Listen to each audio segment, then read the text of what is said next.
Olá, o Rede de Olhares está começando a partir de agora, aqui pela UX TV, parceira do canal Futura, UX TV, canal de identidade.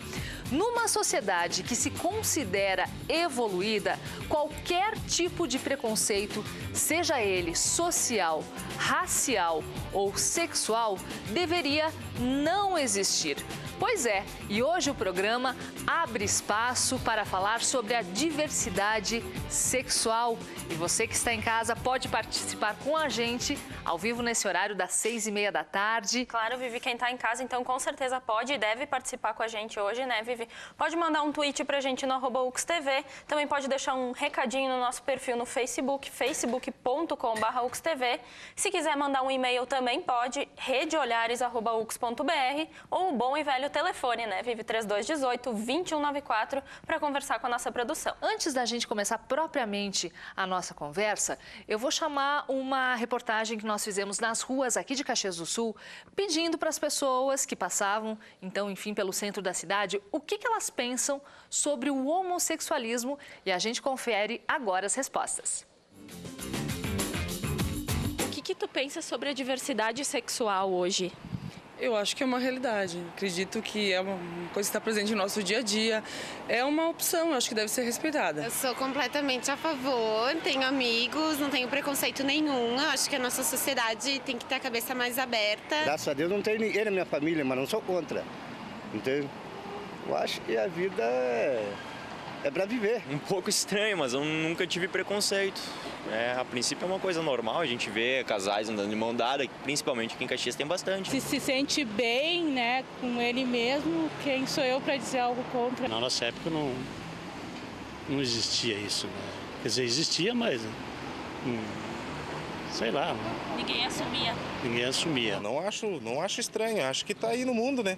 E a gente tem que aprender a conviver. A homossexualidade é um direito que já está sendo conquistado, inclusive com decisão dos tribunais, né? Então, não vejo problema. Eu acho que é uma falta de respeito, sabe?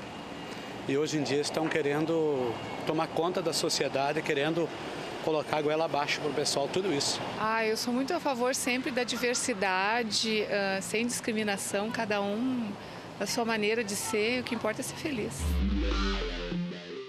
Tá aí, a gente tem uma pluralidade de respostas da população aqui de Caxias do Sul. A gente sempre também respeita essa pluralidade de respostas que nós estamos apresentando aqui hoje. Queria começar falando com a Cléo.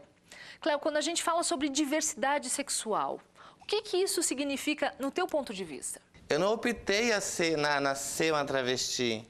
Eu não optei e nem escolhi entrar no banco e ser um motivo de chacota. Então, quando a gente fala de diversidade, é um ponto muito mais decorado do que você falar de opção, sabe? É como você dizer assim, eu sou travesti, você é obrigado a me aceitar como travesti? Não. Eu tenho o dever de me dar o respeito, assim como ele se dá. O meu direito vai até onde que vai do meu companheiro. Isa, você concorda com essa fala da Cléo? Eu tenho visto assim que nós, gaúchos, somos até privilegiados porque se nota uma abertura um pouco maior em relação a outros estados.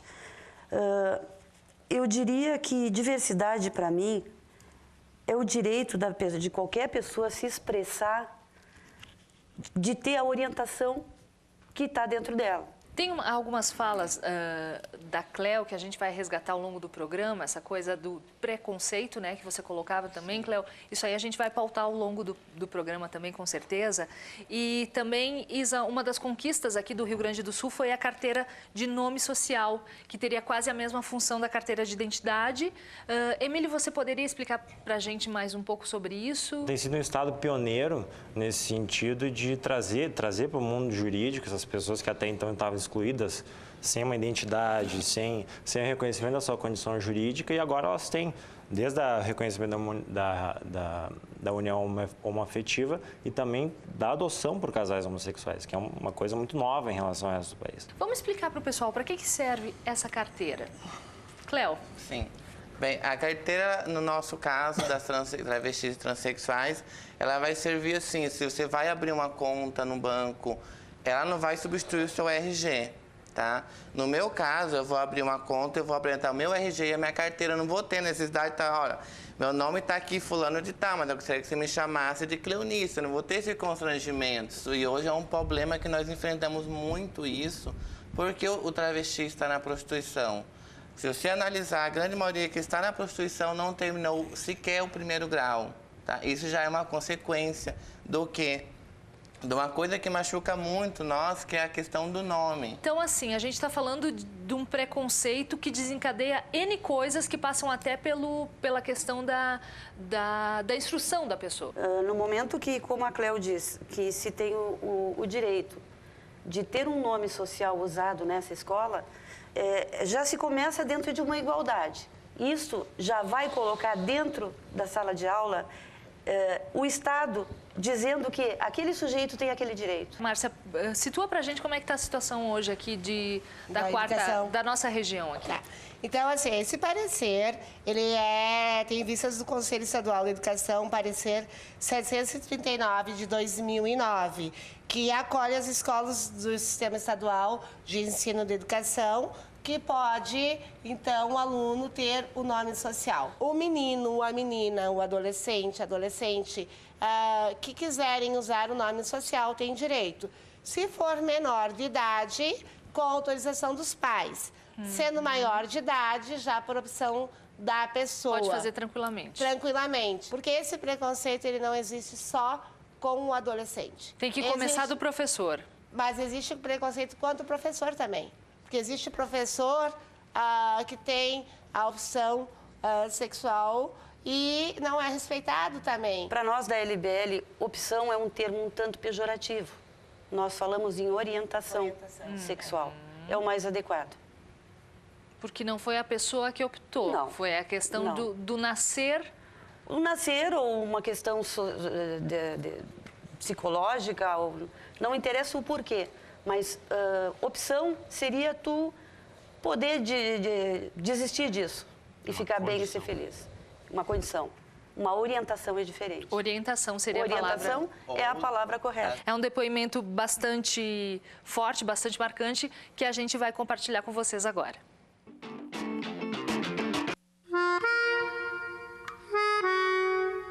Foi difícil, né? Quando o dia que eu cheguei, disse para ele, vamos conversar e você vai me dizer você é ou não é. E ele dizer, a princípio não, daqui a pouco dizer sim, sou. Né? E eu disse assim, não, mas tu tem que mudar. Eu não te pus assim no mundo, né? E ele dizer, eu não vou mudar porque eu sou uma Eva num corpo de Adão. Isso marcou muito para mim. É um choque grande pra gente, né? Eu tive que procurar ajuda psicológica, né? Porque eu rejeitei ele de saída, assim, quando ele fez isso aos 14 anos, eu rejeitei ele e teve uma consequência essa rejeição, né? Porque o Juliano acabou caindo, Júlia, como ele gosta de ser chamado agora, ele caiu nas drogas, né? Caiu na prostituição, né? Eu e a irmã dele procuramos muito no meio da noite, no meio dos travestis, a gente fez muita amizade em busca dele. Porque foram 4 meses depois que ele se assumiu para mim, que eu tive 100 notícias. O Juliano, ele é muito forte nesse sentido, porque ele me enfrentou, eu rejeitei muito ele, eu briguei, eu espanquei, porque a minha esperança é que com aquela minha violência, eu trouxesse o meu filho de volta, né? Meu Juliano. E não adiantou, pelo contrário. Eu só botei meu filho nas drogas, deixei que ele fosse para as drogas, foi para a prostituição, porque faltou esse apoio, né? Na hora que eu me assumi, como foi difícil para mim, como foi difícil para minha família me aceitar. Hoje a minha família é tudo para mim. Como hoje ela me aceita da minha forma, como eu sou. Eu sempre digo para ele assim que ele tem que fazer com que as pessoas respeitem ele, né? Que é uma coisa muito difícil, mas ele e os outros são muito rejeitados. Porque eu mesmo brigando com ele, eu me preocupo como ele tá, né? Se ele tá comendo, se ele tá dormindo, se ele tá aquecido,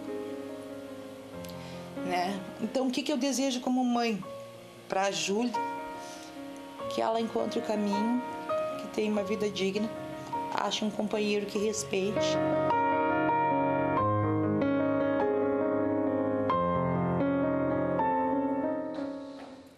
Tá aí, sem dúvida, bastante forte as palavras dessa mãe, né, que emocionam a gente. Eu gostaria de saber quem quer comentar a respeito disso. Quando ela cita ali se respeitar, né, foi uma das palavras dela que mexeu comigo. Eu ia perguntar, inclusive para a Cleo, que ela também citou, se respeitar. De que forma se faz respeitar quando uma sociedade, sabe, não respeita? Eu comecei muito cedo. Fui expulsa de casa com 11 anos de idade, lá no Mato Grosso do Sul. E fui expulsa de novo quando me assumi como travesti. Eu trabalhava no corretor de seguros, na época perdi o emprego. Eu me emociono às vezes de falar, mas vocês vão relevar. Então, assim, e pela segunda vez meu pai me colocou para fora de casa. Mas aí já como travesti. Só que eu sempre tive uma coisa, eu sou muito para frente, eu não quero isso para o meu futuro. Eu quero mais para mim. Aí fui para Santa Catarina com o objetivo de juntar dinheiro para realizar um grande sonho de ser cabeleireira. Lá eu conheci o meu esposo, que me patrocinou esse momento muito importante para mim, que foi me tornar cabeleireira. E hoje, depois disso, meu pai me chama de Cleonice, meu pai me chama de filha e meu esposo ele chama de genro. Eu acho que essa é a fala da mãe que você está repetindo aí agora. Isso. Se dar o respeito. E o reconhecimento da família, o quanto isso é importante também, muito, né? A gente tem interação aí, Isa. Sim, o Alexandre Perini, vou reproduzir aqui as palavras dele bem certinho. Diz que é necessário que parte da população brasileira preconceituosa passe a aceitar a escolha de cada pessoa. A justiça deve punir seriamente os que agridem por questões de sexualidade. Se as pessoas pararem de ver os homossexuais como doentes, o preconceito seria amenizado ou até mesmo extinto. Então tá aí o comentário do Alexandre Perini, viu? Na parada, o respeito à diversidade sexual, esse é o nosso tema. E você que está em casa pode participar com a gente ao vivo, às 6h30 da tarde, pelos nossos canais de interatividade. Isa, vamos falar para o pessoal, então, que está em casa. Quais são os canais? Pode ser, faz que nem o Alexandre, né? Dá o depoimento, comenta, participa. Muito legal o do depoimento. Rede Bacana.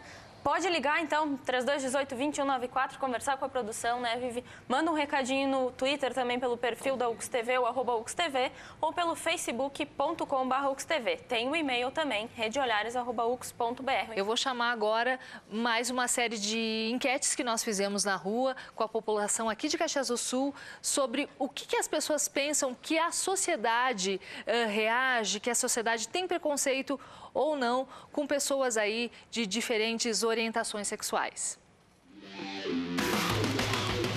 A sociedade, de uma forma geral, é preconceituosa? Eu acho que hoje não, né? Hoje é normal. A gente tem que enfrentar, e não só contra a homossexualidade, mas outros conceitos também. A sociedade ainda tem a cabeça muito fechada. Eu acho que a gente tem que se abrir, se expandir. Se o meu filho amanhã depois for gay, eu vou ser contra ele? Eu não posso. Então, se eu tenho preconceito contra os outros, eu posso ter até dentro de casa mesmo. Então, já tem que ter, no meu ponto de vista, a mente aberta para isso. Acredito que esteja melhor do que era um tempo atrás. Eu acho que o pessoal está começando a aceitar mais, mas ainda existe. Principalmente o povo caxiense. Por quê? Eu acho que vem de cultura. Acho que é uma cultura que tem que ser tudo certinho. Os casais homoafetivos não conseguir, por exemplo, andar de mãos dadas na rua, né? Isso ainda é um tabu que tem que ser vencido. Cada vez mais está aparecendo, está no nosso dia a dia, está na farmácia, está no jornal, de repente está em todo lugar que você vai, na loja, onde você estiver, vai ter alguém e você vai ter que respeitar. E se você não aceitar essa realidade, você vai, né, entrar em conflito consigo mesmo até. Ainda é bastante, né, devido à religião e vários outros tipos de cultura diferentes. Eu não tenho preconceito nenhum quanto a isso. Sabe? Até tenho pessoas conhecidas que são homossexuais, são pessoas maravilhosas, o que vale é o caráter, não é a opção, né, de cada um. Tá aí, bacana a fala dessa senhora, que o que vale é o caráter. Somos todos seres humanos, né, no mesmo planeta. Gostaria de falar agora com a professora Leila, diretora do Instituto do Cristóvão de Mendonça, muito conhecido como Cristóvão de Mendonça aqui em Caxias. Professora Leila, essa questão da diversidade sexual, como é que está sendo trabalhada no ambiente escolar? Na verdade, eu acho que a escola é um local adequado para se fazer isso, né? Porque é onde se exerce as relações sociais, né? Então, assim, a criança, desde que ela chega como criança, né? Ela traz de casa, às vezes, todo esse elemento do preconceito. Mas se na escola ela é trabalhado, porque a gente, como educador, trabalha os valores. A gente trabalha a diversidade não só sexual, né? A diversidade, o respeito, na verdade, à diversidade em geral. Professora Leila, a Cleo colocava no primeiro bloco também uma questão de que muitas vezes existe uma evasão escolar. A criança e o adolescente, ele não é aceito, então ele simplesmente para de estudar, vai se tornar, de repente, mais adiante uma travesti que vai cair na prostituição até por não ter estudo. Como é que a senhora percebe essa questão? Eu acho que isso já foi muito mais grave, muito mais sério, né? A gente já, por isso que a gente procura trabalhar isso desde... Se a gente percebe que já no início, porque onde aparece bastante é na adolescência, né? A gente trabalha isso na escola, né? A pessoa tem... O ser humano tem que se sentir aceito. Não importa se ele é travesti, se ele é homossexual, se ele é gay, se ele é negro, se ele é... não importa, né? Se ele não, a religião que ele professa, né? Porque às vezes se diz que o professor tem preconceito e o professor não sabe como lidar com uma situação. A gente chega pra gente assim, mas como é que eu vou lidar? Eu não sei como lidar com o meu aluno, eu não sei como lidar com o que está acontecendo na turma. Então, às vezes, é uma falta de informação. Márcia, gostaria de completar? Eu acho que a gente tem que trabalhar isso, sim, com muita seriedade, toda a questão da inclusão. E, às vezes, perguntam, mas tu faz o quê? Bom, a escola é um lugar de aprendizagem. A questão do banheiro, que banheiro vai usar? Né? Então, assim, até a Cléudia, quando eu vou ao banheiro, eu fecho a porta, né? Não fico lá me expondo. Então, são questões que hoje a gente tem que trabalhar dentro da sociedade. Um menino que vai para um abrigo, que é retirado do seu lar, e ele... que abrigo vai? Um abrigo masculino, feminino, né? Então, são questões que a gente tem que se fazer hoje, trabalhar para dar o respeito, dar a oportunidade dessa criança não sofrer um bullying, de ser massacrada. A questão que ela falou é muito forte, a questão da identidade de gênero. Nós estávamos comentando que há um projeto 122/2006, projeto de lei no Congresso Nacional, que está tramitando a passos curtos, mas visa disciplinar exatamente essa questão. O preconceito, desde a criança, ela chega, como a Cléo falou, na relação de trabalho, a disciplinar e criminalizar. Criminalizar é um passo importante, mas não é suficiente. A mudança é cultural, a mudança passa por nós, passa por a gente combater o preconceito que a gente tem dentro da gente. Criminalizar, você diz, em relação à homofobia. Isso, exatamente. Ao preconceito com relação a dentro das relações de trabalho. Orientação sexual. E completo? Eu sou a Raquel Duarte, trabalho na assessoria jurídica da 4ª CRE. Pois não, Raquel. Na verdade, eu só estava pensando aqui nessa questão que o Emílio estava falando da criminalização, né? Às vezes eu faço uma comparação, assim, muito da questão do preconceito com o homossexual com o que existia em relação às mulheres, né? Por exemplo, a violência doméstica. Durante anos no nosso país, a violência doméstica não foi punida, né? Precisou uma mulher recorrer à Corte Interamericana de Direitos Humanos, né, ter uma situação gravíssima para o país se dar conta de que precisava ter medidas preventivas, né? Criar a Lei Maria da Penha e criar políticas públicas para isso. Então, muitas vezes eu fico me perguntando, quantos homossexuais mais vão ter que morrer para que o país entenda que tem que criminalizar a homofobia no país? A questão que a Raquel colocou é importante, Viviane, porque a gente tem a percepção, eu não sei se é errada, é cultural, ela vem da nossa formação histórica. Nós temos uma estrutura conservadora. A gente tem a ideia de quem está na rua, como o caso dos travestis, né, Cláudio? Quem está na rua está fora da lei. A gente ainda tem essa ideia hoje. Então, está fora do âmbito de aplicação da lei. Isso é incorreto, isso tem que mudar. Aqueles que estão lá na rua, eles são tão iguais quanto nós estamos aqui sentados. Eles merecem a proteção legal da mesma forma. Se nós olharmos lá o ECA, olharmos o direito de família, ele não fala sobre adoção homossexual e não fala também de reconhecimento de união homoafetiva. São iniciativas que vieram de casos concretos. Com jurisprudência. Com jurisprudência. A questão cultural precede a jurídica, né? Não pode ser de outra forma. Perfeito. Porque não adianta colocar lei. É como a Maria da Penha, a colega estava falando, nós sabemos que a Lei Maria da Penha é bastante desrespeitada ainda. Apesar de... Com penas pesadas. Todo esse aparato de que a pessoa tem que ficar 200 metros longe da outra. Nós sabemos que ainda culturalmente isso não entrou na nossa sociedade como deveria, mas estamos no caminho, é por aí. Gostaria que a gente já fosse assim, se encaminhando já mais para o final do programa, para falar para uma mãe e para um pai que tem um filho, que descobre que o filho é homossexual e o filho se abre, relata isso, enfim. Como acolher isso? O que eu gostaria de dizer para uma mãe, para um pai, para a família em geral, as situações são muito... As situações muitas vezes se invertem. Eu sou a mãe, sou mãe de 3 filhos adultos, casados, e me descobri homossexual aos 47 anos. Não dá para condenar, porque nós podemos nos surpreender com uma orientação diferente aos 47 anos. O acolhimento Como é que dos funciona filhos, né? Quando a mãe... Porque é engraçado, parece que quando o pai se diz eu sou gay, não choca tanto. Mas quando a mãe se diz assim, eu estou namorando, que bom, mas eu estou namorando uma moça. Nossa, por que isso, mãe? Eu não sei, eu me apaixonei, aconteceu. E eu estou feliz. Aí, uma filha diz assim, eu quero que tu seja feliz, minha mãe. Mas não são todos os que dizem assim. Ok, Isa, muito obrigada. Cléo. Então, mãe e pai, acolha o teu filho. Não tenha vergonha daquele seu vizinho ou daquele seu parente, da famosa risadinha, o fulano de tal tem um filho que é gay. Não. Sempre fala, acima de tudo é meu filho, com defeito ou não é meu filho. Eu dei a luz, nasceu de mim, é do meu sangue. Então, isso é a coisa mais importante para um homossexual, é a família. Uma palavra final, quem gostaria de dar? Elisa. A palavra mágica para tudo, o amor, sabe?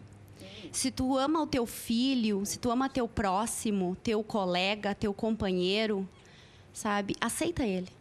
Independente de como ele é, como ele quer ser, de como ele veio, a escolha ou a opção, ou enfim, sabe? Aceita ele. Só dá amor. Só isso é a palavra certa para qualquer coisa. Só o amor. Olha, falando sobre mãe e pai, né? Eu sempre fui gay, né? Desde pequeno. Eu nasci assim, não me descobri.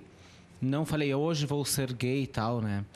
E meu pai e minha mãe foi muito fácil. Eles foram, acho que me acompanhando desde pequeno, me olhando e viram que a minha opção sexual era outra. Eu acho que se fosse de outra maneira...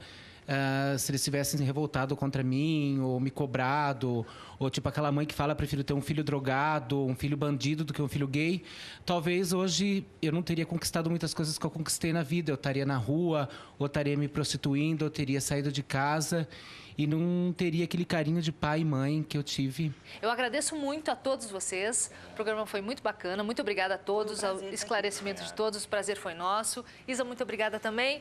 O Rede de Olhares volta na semana que vem com mais assuntos para você que está em casa. Até mais.